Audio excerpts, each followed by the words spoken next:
Cali Girls in Panama, yes, and I really like it. So I decided to get some official documentation so I can have a more extended stay. Con mi pasaporte de los Estados Unidos, tengo 180 días in Panama. Yes, that's 180 days in Panama with my US passport, you guys. But I want the option to stay longer. So I decided to apply for a temporary residency visa that extends my stay to 1 full year with the option to renew. But there are quite a few steps involved with getting this residency visa, you guys. And the second most important step is knowing which type of residency visa suits you. The second step? Wait, what's the first step? I'm glad you asked. The most important step to getting your residency visa here in Panama is selecting an immigration attorney. And not just any immigration attorney, you guys, a legitimate immigration attorney. How do I know if they are legitimate? That is the winning question, yes. So I have a list of things to ask a potential immigration attorney to establish legitimacy. 1,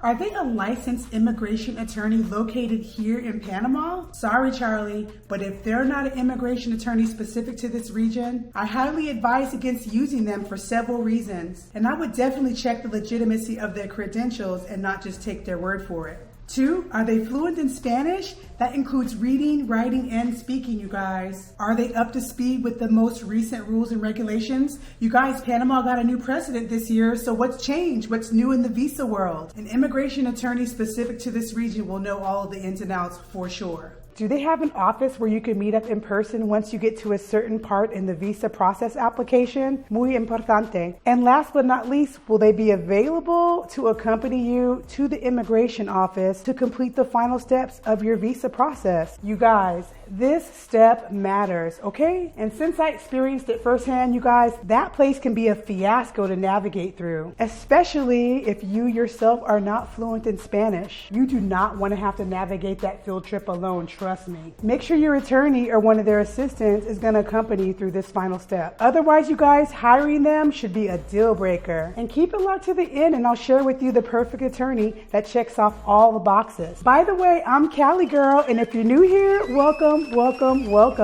And I hope you enjoy the positivity that I have to share today. And for those who are returning, bish, welcome back. Yes.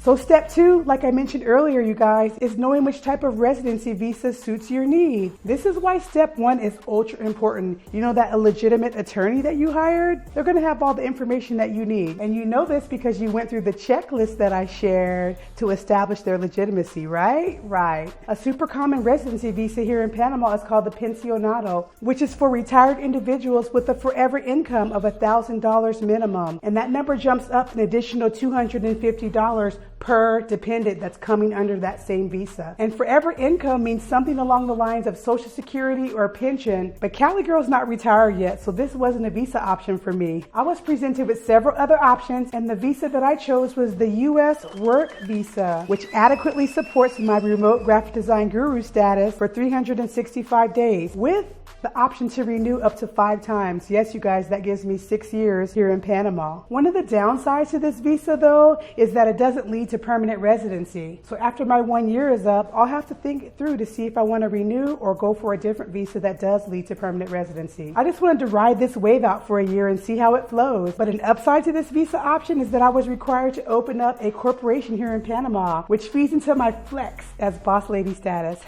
Yeah, but the downside was that it came at a significant cost. Yes, you guys, there's fees involved in every step of this visa process. But once I establish this corporation, it's in place and ready to be used for another visa that does lead to permanent residency. So it's an investment in my future, I guess. Okay, so now that I landed a legitimate immigration attorney and I selected which type of visa I wanted to go for, now, step 3, my attorney's first request was that I present an FBI report. So this step had a few steps and each step had a fee.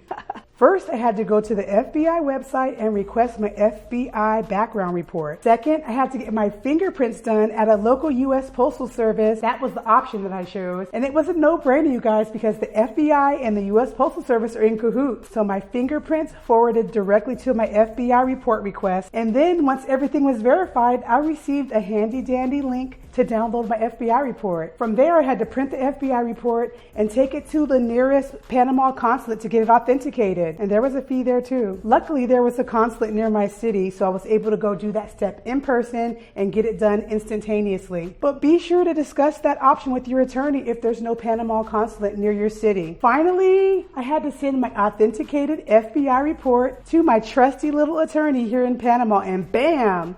Step 3 is done. So step 4, you guys, was paperwork, and more paperwork. That's all that I remember, but my smart, organized team of attorneys streamlined the paperwork process for me, and being a digital girl in a digital world was a plus. Most of my documents were delivered via PDF, and I was able to fill them out online and send them back electronically through email. So you guys, all those steps I was able to complete before even leaving the States. When I touched down here in Panama, my trusty little attorney set up an appointment for me to meet in person and complete the paperwork process that I had submitted digitally. One super helpful added assistance from my trusty little attorney was providing all of the documentation needed to complete the process. The photos, the copies, yada yada, whatever it was, I don't know, because I didn't have to worry about it. They had me covered, you guys. All I had to do was to show up with my passport and sign my name on the dotted lines.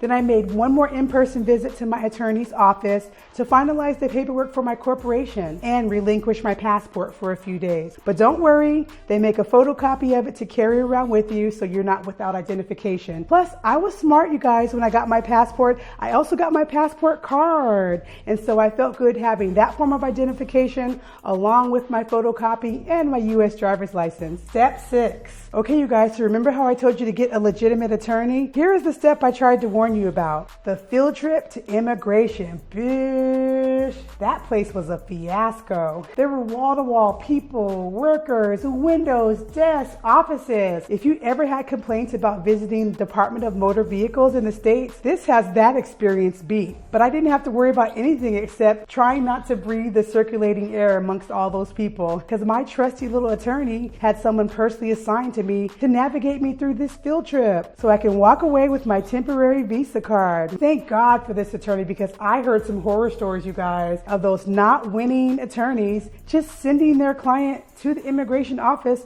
to fend for themselves. Don't do it, you guys. 45 minutes later, I was walking out with my temporary visa card that will hold me over for 6 months while my regular visa processes. So yes, you guys, that was the Cliff Notes version of me getting my temporary residency visa. But all in all, I want you to keep these steps at top of mind. 1, you need to select a legitimate immigration attorney. 2, pick a residency visa that suits your needs. 3, get your authenticated FBI report and get it to the hands of your immigration attorney. 4, fill out the paperwork before leaving the States so that you can streamline the process once you touch down. 5, hightail off to Panama, set up an in-person meeting with your attorney, and finish all the paperwork that you sent digitally. And 6, take a field trip down to the immigration office and get your temporary visa card. Yes. This may feel like a lot, you guys, but if you do your homework, you can get through the process without incident. So as promised, I have just the immigration attorney you need to hire here in Panama that's going to get you through this process in a winning fashion. Shouts out to Giovanna Bernal and the rest of her Prime Solutions team of attorneys and office staff for getting your girl through this entire residency visa process without incident. They had me over here winning for sure, you guys. And a special